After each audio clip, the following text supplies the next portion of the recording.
বাংলাদেশ জাতীয়তাবাদী দল বিএনপির ৪৬তম প্রতিষ্ঠা বার্ষিকী উপলক্ষে চাঁদপুরের ফরিদগঞ্জ উপজেলা ও পৌর বিএনপির আয়োজনে আলোচনা সভা অনুষ্ঠিত হয়েছে।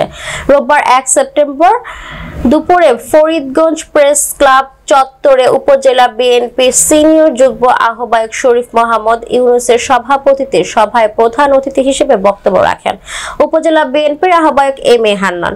পৌর বিএনপি আহ্বায়ক আমানত হোসেন গাজীর পরিচালনায় আরো বক্তব্য রাখেন উপজেলা বিএনপির যুগ্ম আহ্বায়ক মোহাম্মদ মঞ্জির হোসেন, ডক্টর আবুল কালাম আজাদ, মুজিবুর রহমান দুলাল, আবু জাফর খসরু মোল্লা, আব্দুল খালেক পাটোয়ারি, আব্দুর রহমান, মাসুদ হোসেন, মহসিন মোল্লা, আবুল হাসনাত, উপজেলা যুবদলের সভাপতি আমজাদ হোসেন শিপন, সাধারণ সম্পাদক জাহাঙ্গীর আলম নান্টু, পৌর যুবদলের সভাপতি ইমাম হোসেন পাটোয়ারি, সাধারণ সম্পাদক আমিন মিজি, উপজেলা স্বেচ্ছাসেবক দলের যুগ্ম আহ্বায়ক ফারুক হোসেন, পৌর স্বেচ্ছাসেবক দলের আহ্বায়ক আরিফ পাটোয়ারি, উপজেলা ছাত্র দলের সভাপতি মেহেদি হাসান মঞ্জু, সাধারণ সম্পাদক আবু ইউসুফ চৌধুরী শাওন, পৌর ছাত্র দলের সভাপতি আল আমিন মোল্লা, সাধারণ সম্পাদক আমজাদ হোসেন শিবলু ও বিভিন্ন ইউনিয়ন বিএনপির নেতৃবৃন্দ প্রমুখ।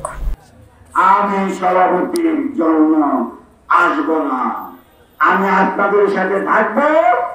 অতীতে যেভাবে কাজ করেছে ভবিষ্যতে আমার সামর্থ্য অনুযায়ী আমি আপনাদের কাছে থাকবো, আপনাদের জন্য কাজ করব।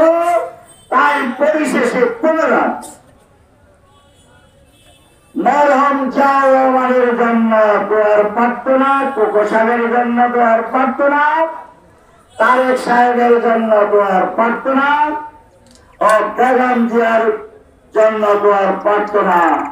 আর আমার ফরিদগঞ্জের যে সমস্ত ভাইরা বিপদে আছেন, আল্লাহ যেন ওনাদেরকে হেদায়েত করে এই দোয়ার প্রার্থনা করে।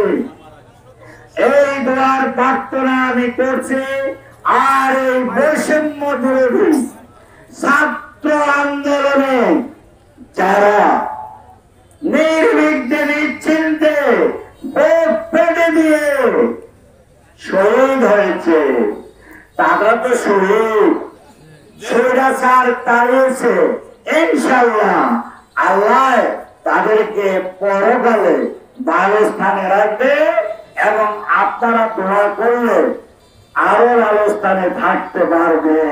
তাদের জন্য দোয়া কামনা করে আর সমস্ত চাঁদাবাজি বন্ধ করে বিএনপিকে শক্তিশালী করে যারা তারেক রহমান সাহেবের হাতকে শক্তিশালী করে খোদা হাফেজ। বাংলাদেশ।